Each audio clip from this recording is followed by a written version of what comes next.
Good evening, Ron. Thank Hi. you very much for all three for seminars. Wonderful, thank you. My question is that you said that you had the blood of our Lord examined by the Israelis. That's correct. What was their determination of that? Okay. Now, we won't be able to take second questions. I'm sorry if you're on your second one. Please just step out. I love you, but we're running out of time. Real quickly, okay. Dried blood is dead blood.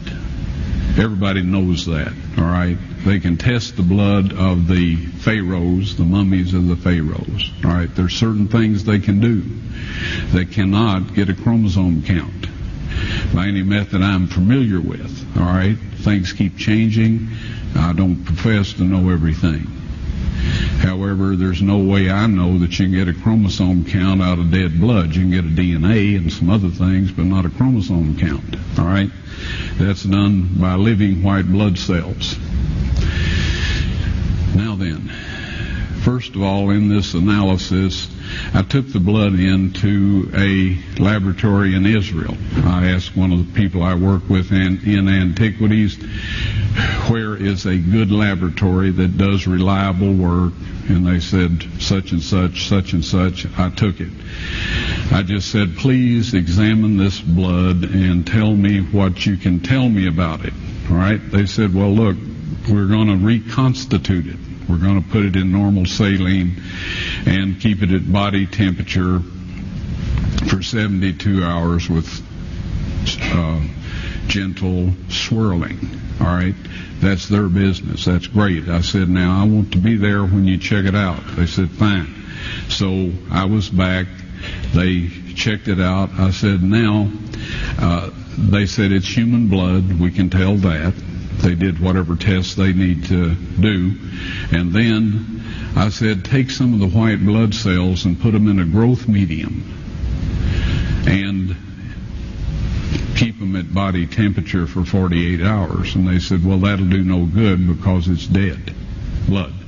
I said, would you please do that for me? And they said, okay, we'll do it.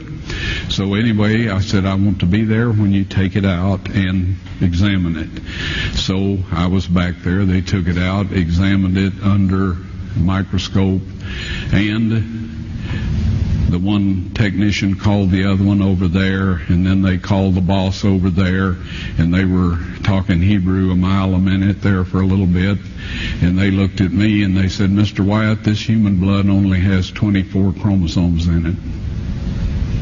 Everybody else has 46. You see, 23 from your mother, 23 from your father, 22 autosomes from your mother, 22 autosomes from your father. You get an X from your mother, you may get an X or a Y from your father, all right? This blood had 23 chromosomes from the mother's side, one Y chromosome only. You see, a child could not have developed if they hadn't had the autosomes from the mother. So all of his physical characteristics were determined by his mother's side of the family, her autosomes. His maleness was determined by this one Y that came from a source, not a human male. Then they said, this blood is alive. And then they said, whose blood is this?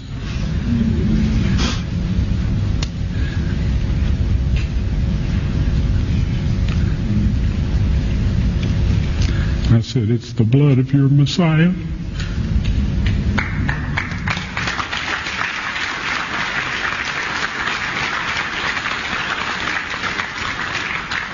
And I assure you those men's lives have changed. About